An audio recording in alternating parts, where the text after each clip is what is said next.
Hey, what a Christ. It's great to be back with you once again. We're continuing on this series on the Epistle of James, and today is going to be awesome.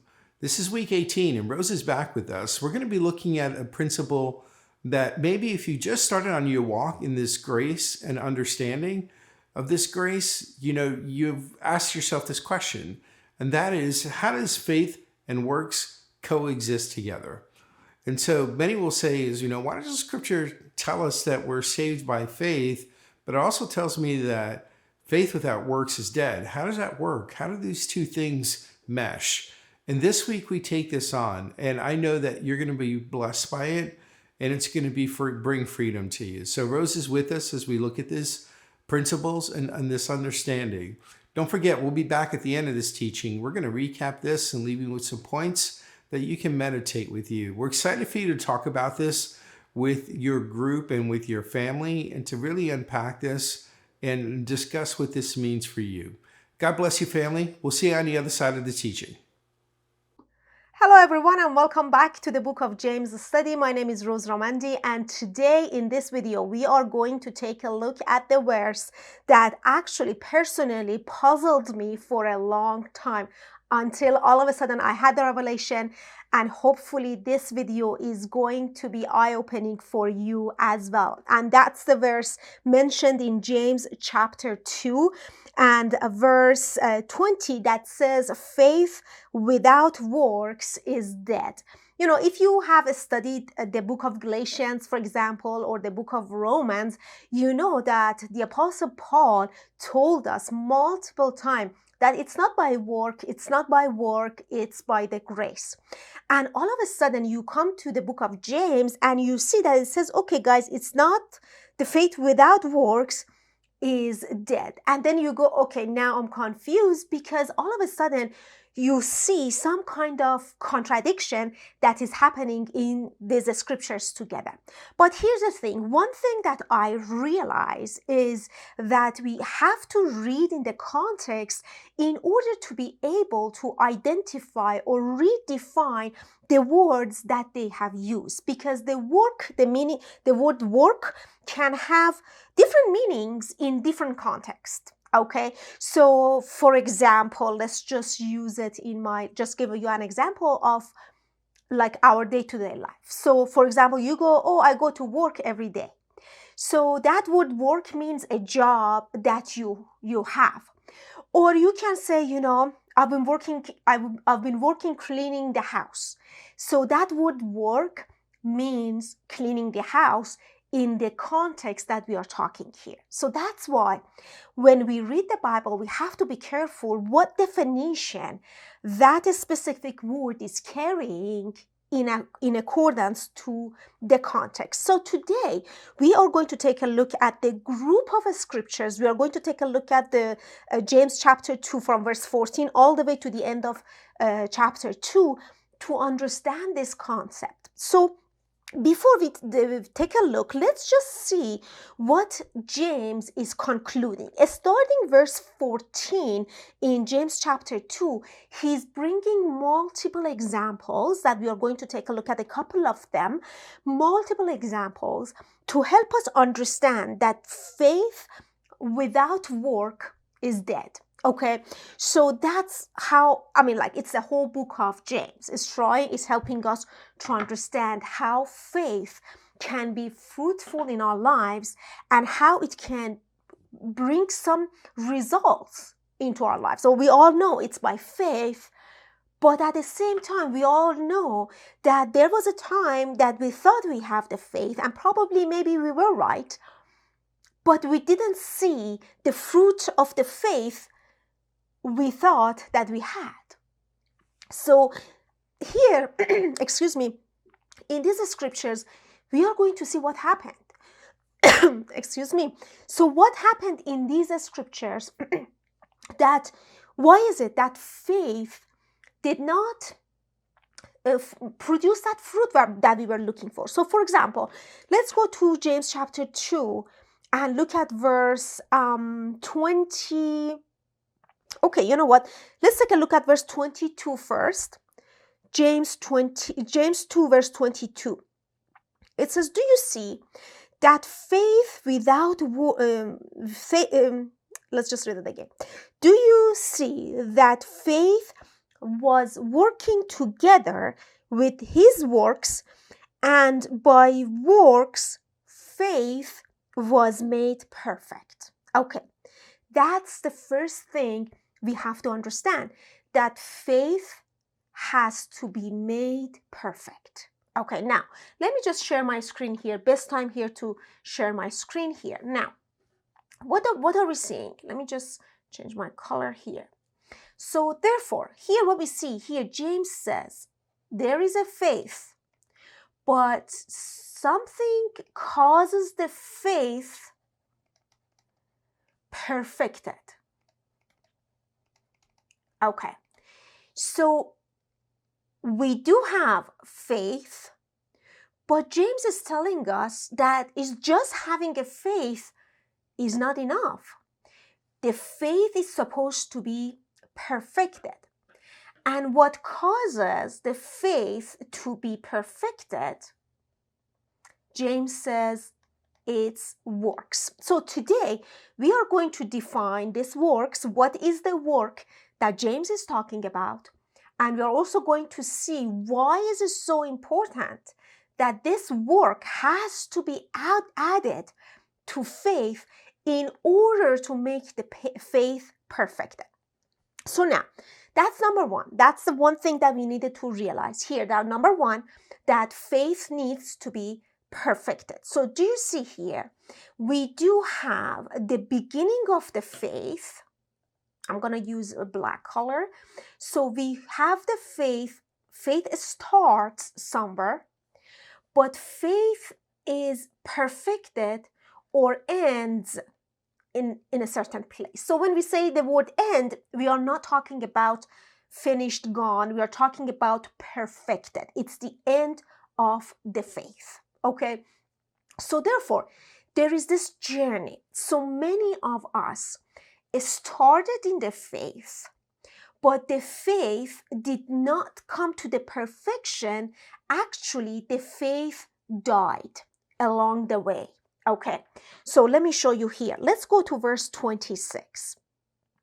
James chapter 2, verse 26. It says, "For as the body without the spirit is dead, so faith without works is dead." Now, do you see here? It says faith as the body without the spirit is dead. So it's an example to help us understand that faith needs to be alive. Faith sometimes dies without being perfected. So if we take a look at the picture that we have here, so faith perfected, we could just make a conclusion here just for the sake of this verse here. Faith perfected, it's the faith that is, I'm going to put it right here, that is alive. So the faith that has life, the faith that is alive, is the faith that is active. It's working. But then James here says, but there's something happens. If you don't add work to the faith,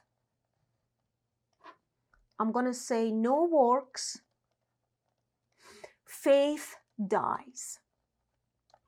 Okay, so something that I just want to mention something here just for the sake of understanding here. So the result of the faith that you and I are seeing, for example, you have faith for something and all of a sudden you see that happening in your life. That's when the faith has been perfected.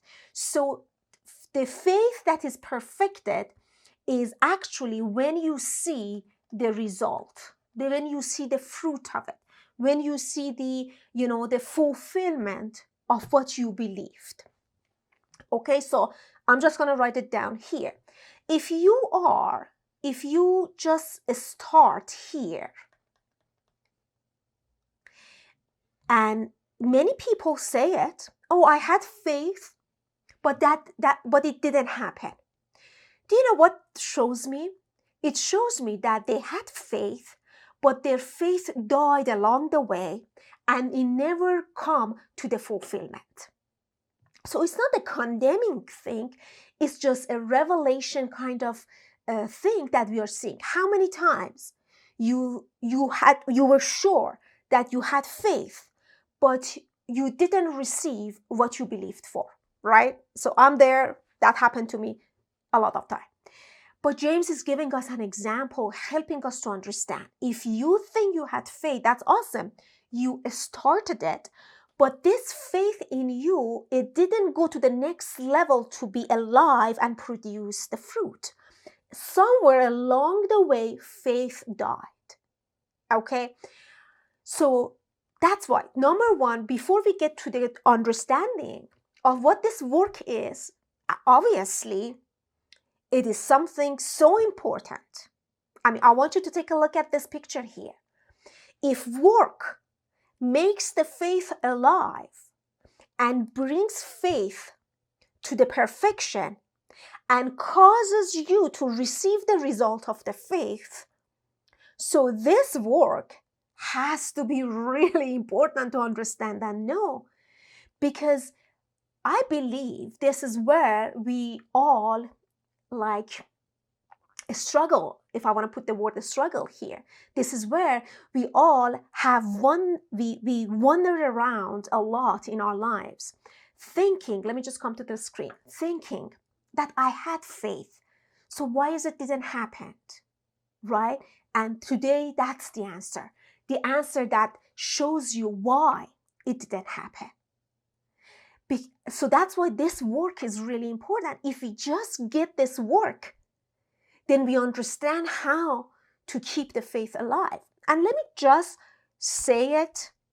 Book of James, not just this video that I'm talking about, the whole book of James, all the videos that we have been talking about in the last, 16, 17, 18 videos that we have already recorded.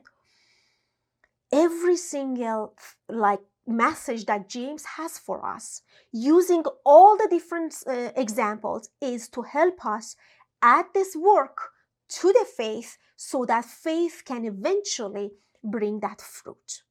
That's what I have been saying all along, that the whole book of James is helping us to understand how are we not starting the faith. The book of James is for you to continue in the faith until you receive that thing that faith has been working for.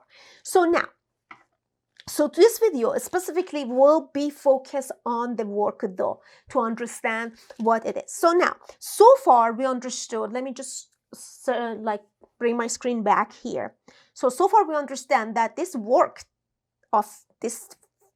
that James is talking is so important, and probably it's a missing thing in our faith in order to get us to the place that faith is perfected and the reward is seen, or the result is received, or the fruit is done, or whatever example you want to bring in that sentence. So now let's just go and see a couple of scriptures here to understand what is this work and what is the difference between this work and the work of the law. All right. So now let's just take a look at one of the examples that James is talking here that is going to be very eye-opening. So look at verse 21. It says, was not Abraham our father justified by works? Okay, just wait a minute. I thought Abraham was justified by faith. That's what the book of Romans says, right? But now let's just see the example that James is bringing here to convey the understanding of the works. Was not Abraham our father justified by works when he offered Isaac his son on the altar? Okay, so verse 22 says, do you see that faith was working together with his work? Okay, so faith is working with his work. Now, take a look at the screen here. This guy here, let's say this guy is Abraham. Okay, so Abraham heard about something. sacrifice your son on the altar, right? So hopefully we know the example of this story. But then he says what happened was Abraham added some kind of works. So what is the work that we are seeing here? He says Abraham, when he offered Isaac his son on the altar. So now let's write it down. Offer Isaac. So when he offered Isaac on the altar, then what happened was this faith was perfected in Abraham, and Abraham was justified. Okay, so this teaching is not about justified, but you can simply connect these two together. Perfected faith, you can connect this with result or whatever. So now, therefore, this offering Isaac on the altar, James says it's the work that he added to the faith that he had in order to receive that justification. Okay, so in the story of Abraham, we see that he offered Isaac. So if offering Isaac is the work that he added to the faith, that means right before Abraham offered Isaac, he had faith. He just added work to it.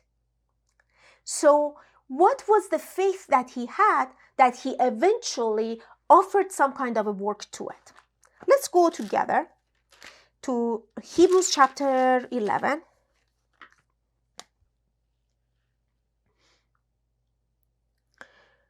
Look at verse 17. So we're going to read from verse 17 to 19. By faith, Abraham, when he was tested, do you see the word tested? Tempted, offered up Isaac, and he who had received the promise offered up his only begotten son. Now, that's beautiful. Do you see it says he was tested? Usually, when we read this scripture, we think that God tested him, but by saying, offer up your son. No, no, no. We already read in the book of James that God does not tempt. God does not test. So what was the tempting that here happened? So take a look at the screen here. So so before you take a look at the screen, let me just say this. Let me just bring up my screen here. So we have been talking in the book of James that temptation comes when you are in faith. Hopefully you have, watched some videos in this series. So temptation comes when God speaks. Okay, keep this image here, just to remind some of us what we have been talking here. I'm gonna use like a green color. If you remember, what we have been talking here is God speaks, okay?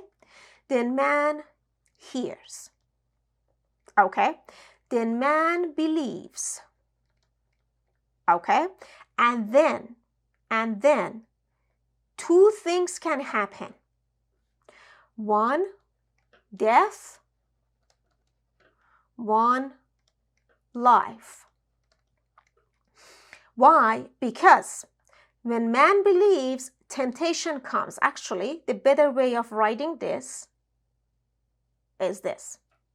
When man believes, temptation comes. So when temptation comes, two things can happen. So when temptation comes, you're going to follow temptation, and the result is death eventually, or resist temptation. Okay, which result will be life, death and life, just an example for us to understand how things work. So because we're talking about faith, result can be the result of faith, receiving or not receiving. Okay, so you could just replace these words with different wordings this is just a general concept that we are talking here. Okay, so now look at the story of Abraham. It says Abraham, look at verse 17 again in Hebrews chapter 11. By faith, Abraham, when he was tested, offered up Isaac. So he was tested. So look at this. When Abraham was here, he offered up Isaac. I don't know if is it 1A? Okay, Isaac.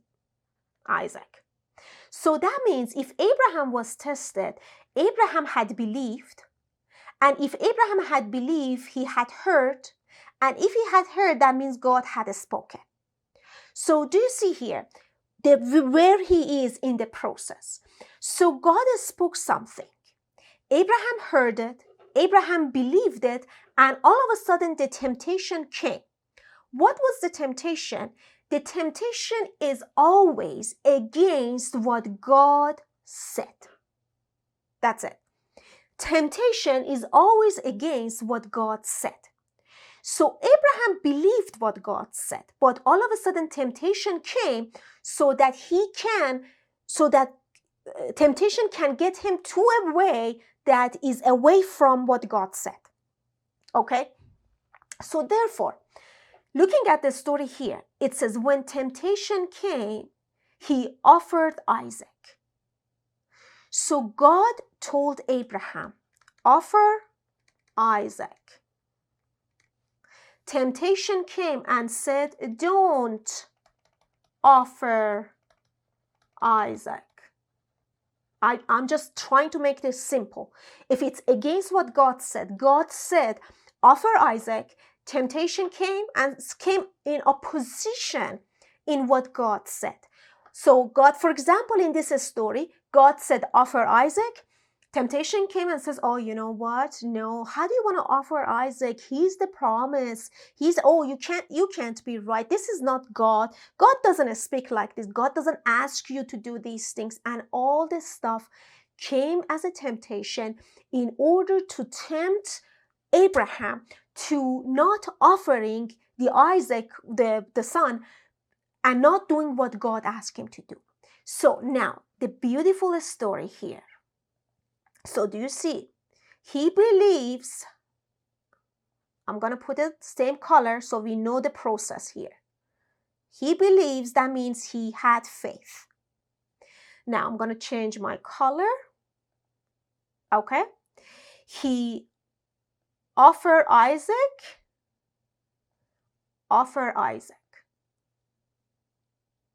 Do you see here?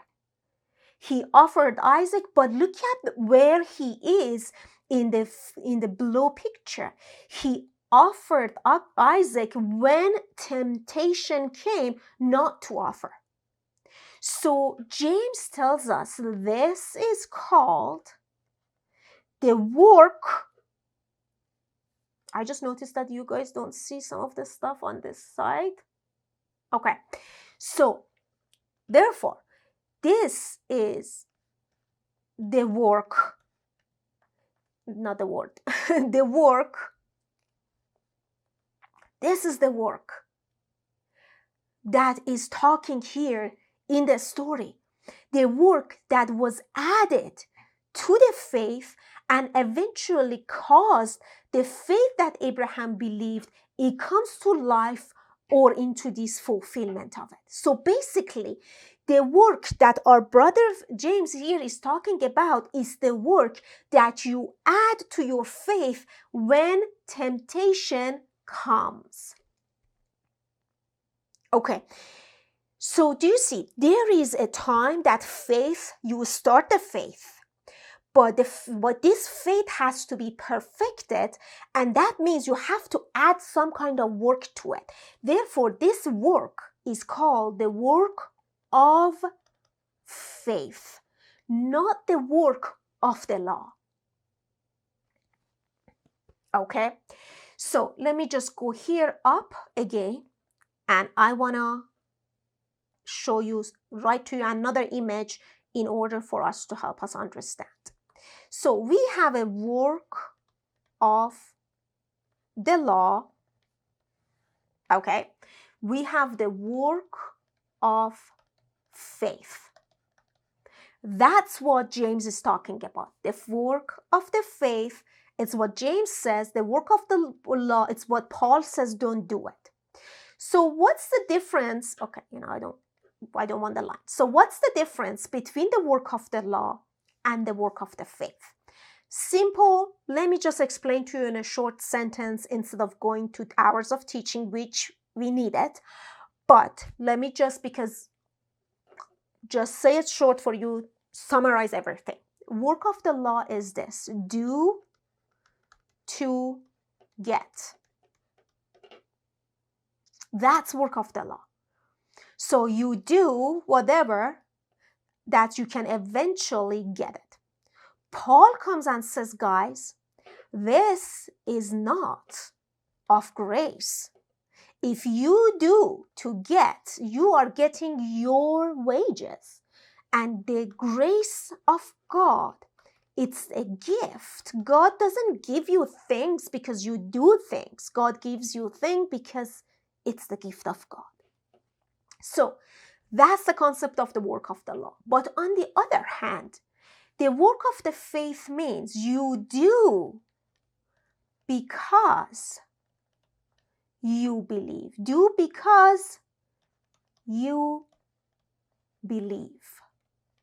There is an action that you do because you have faith. Now, let me just put the word faith here because I want to explain something. Faith. You do something because you are already in faith. Let me just put it this way. Faith that you have is pushing you and moving you to a place to act upon what you have believed. Faith causes you to act upon what you have believed. If you have faith, that faith inside of you is driving you to a place of acting.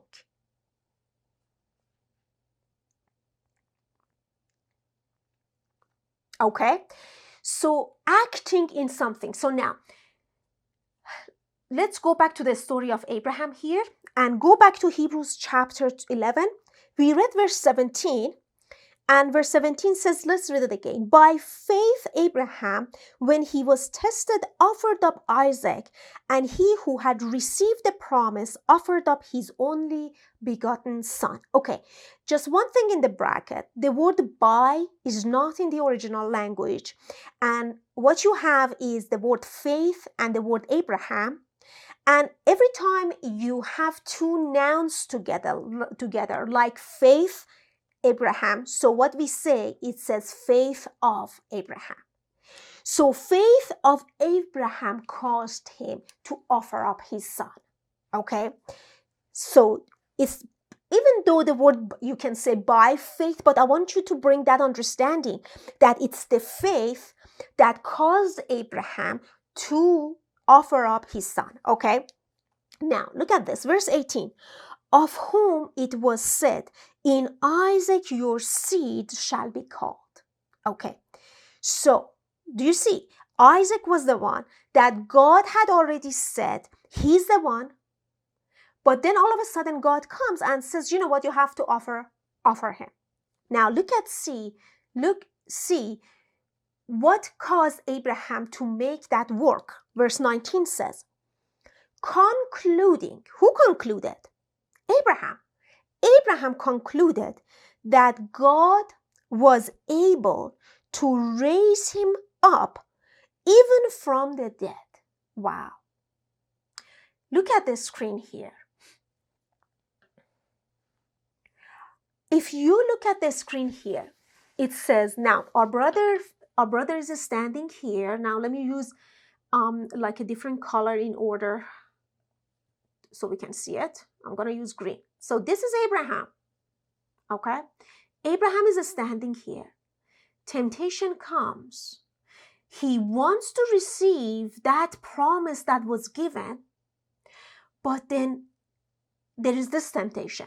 It says Abraham all of a sudden realized and concluded that the same God who said Isaac is the heir, so he's asking me to offer Isaac, therefore he is going to raise him from the dead. That's the conclusion. If God told me, concluding, if God told me that Isaac is going to be the one, and then he's now telling me to offer up Isaac, therefore, that means he's going to raise Isaac from the dead. And that's why he went to this path and offered up Isaac. And this is called the work of faith, concluding that God is able. Isn't it amazing? Now, let me show you something here. Let's go to Genesis chapter 22, and that's where that Abraham is going to offer up Isaac and see what happens. Genesis chapter 22. Okay. Genesis chapter 22, Abraham is on the way to offer up Isaac. Look at verse 3. So Abraham rose early in the morning and saddled his donkey and took 2 of his young men with him and Isaac his son. And he split the wood for the burnt offering and arose and went to the place of which God had told him. Then on the 3rd day, Abraham lifted his eyes and saw the place afar off. And Abraham, now look at this, guys, verse 5. Abraham said to his young men, stay here with the donkey. The lad and I will go yonder and worship, and we will come back to you. He knew he's going to offer up Isaac, and there will be no Isaac to come back. But here said, we will come back to you. Do you see? Because he concluded that God is able to raise him from the dead, and obviously God is going to raise him from the dead right in the spot because I'm coming back with Isaac. So that's the work of the faith. Let me just show you the screen here. It's the action that you make. Where did my pen go here? So it's the action that you make because you have concluded something about God. It's the action you make. So I want to write down here for you, just adding something to your own study. The word faith, it's noun, but the word believe is verb. Verb means action, means faith in action. So every time in the scriptures you see the noun is used, you can realize that it's talking about the start. So I'm going to write down here, in the start, when faith has no action yet, it's the noun. But the moment you add work to the faith means believe. It's the action that you make because you have faith in something. I hope this video is clear. I can go on and on talking about all the examples here that James is used. So James uses the example of the brother or sister that is naked and in need of food in order to help us understand this, what we are talking today. He uses the example of Rahab. Rahab, because he believed, he let those people go down the wall. And God eventually saved her. So that's why I want to encourage you to go back to James chapter 2 verse 14 and read the examples and try to picture and draw what I drew here to see, okay, what's the start, what's the perfect, and what's the work in this example, and get that revelation of how faith works in order to come alive and bring that fruit into our lives. Thank you so much for being here with me today, and I will see you in the next teaching. All right, family, welcome back. And thank you to Rose for bringing us this teaching. It was really awesome for us to take a look at this understanding of faith and works. So let's get to it as we look at some of these points that kind of ties this together. The first one is this, and this is where we started, is that faith has to be made perfect. James chapter 2 verse 22 really brings us out, and it says, do you see that faith without was working together with his works, and by works faith was made perfect? And so what is James referring to? He's referring to Abraham, the father of faith. You know, when he offered Isaac, his son, on the altar, and we talked a lot about this during his teaching. So when James says perfect, he doesn't mean flawless. That's not what the word means. It doesn't mean without fault. It's not right versus wrong. Rather the word perfect means complete, and we'll show you this again. So to carry, through to completion, or to bring something to completion. So the faith that Abraham started with, he carried through and accomplished, finished, and was brought to completion by Abraham doing something because of the faith that he started with. And so we see here that faith is made perfect. It has to come to completion. It has to come to a resolution. Faith is perfected. The second point is this, is that temptation is always in opposition to what God says. And so this has been, a core principle of this entire series on James, and a point that we have made routinely in our teachings, and we will say it again here. We aren't tempted to be immoral. It can't be that, because if it is that, then we have to decide whose rules are the right one, which ones are the ones that we're going to follow. And we are immediately eating from the tree of the knowledge of good and evil. You see, you are not immoral because you gave into temptation. Rather, you give into temptation because you believe something other than what God said. And then you sin, which is you miss the mark. See, when you believe something other than what God says, there is no other path for you, other than a path that misses. It misses the mark. And this is what it means to be truthful. It means to accept what God says, because that is the only absolute truth that exists. We looked at many examples of this in Scripture, but there is none clearer than the example of this than what we saw with Jesus being tempted in the wilderness. If you remembered, we studied this for 2 or 3 weeks.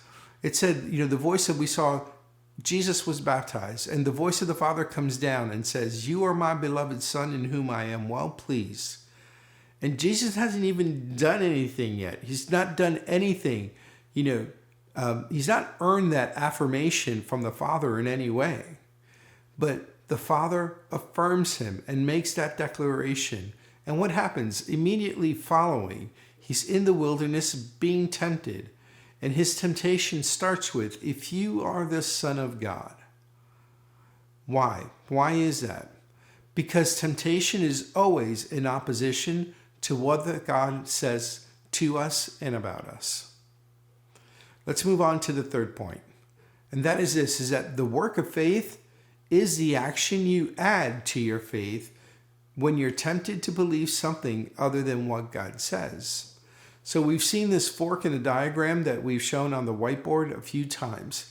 And once we reach that point of temptation, and temptation comes because faith is born in our heart. And what happens? Then we have a choice. We can either follow a path that leads to life, and that is to remain in faith, or we can follow a path that leads to death, which is to surrender our faith. And so let's look at James 2, James chapter 2, verse 22 again. It said this: faith was working together with Abraham's work, and by works Abraham's faith was complete. So the action that Abraham added worked together with his faith. And you know that chemical reaction brought his faith to completion. And this is the path where life and virtue is found. Genuine faith compels me to act because the thing that I have faith for is actually reality. It is the substance of hope. My faith is all the evidence I need to take action. The work of faith is the action you add to your faith when you're tempted to believe something other than what God says. And now our fourth and final point today is this, is that faith is the thing you start with. Believing is the action derived from your faith. Man, that's powerful. You stop and you think about it for a moment. So when we say works, many times there's a muscle memory reflex there that we automatically think law. And by default, we associate works with the effort to gain our good standing with the Father. Works of faith is not that. Works of faith is believing. The word believing is the verb form of faith. And so works of faith is not doing something so that we can be accepted by God. That's not it. Rather, works of faith is what I do because of my faith. It is the action derived or as a result of my faith. Works of faith is believing. All right, family, that wraps it up for this week. Looking at this, this principle of works and faith. This has been a brief but powerful look at this understanding of how works really harmonizes with faith and grace. These two things are not in contradiction with each other, but rather they support the power of faith. Ephesians 2 verse 8 states, "By grace you have been saved through faith, and that not of yourself, it is the gift of God." And that is the hope that we have. That is the truth that we embrace. And it's that faith that moves me to action. And in that believing, in that partnership with faith and the works that I do because of my faith, it's in that place that my faith is perfected. It is resolved and it is brought to completion. All right, family, I hope that blesses you this week. This is a lot for you to think about. You can really meditate on this week, and it'll continue to grow inside of your heart, and it'll continue to become bigger in the place that you are. God bless you, family. We're continuing on looking next week at the power of our words. You're not going to want to miss it, so be back with us as we continue on this journey in understanding the Epistle of James. Have a great week.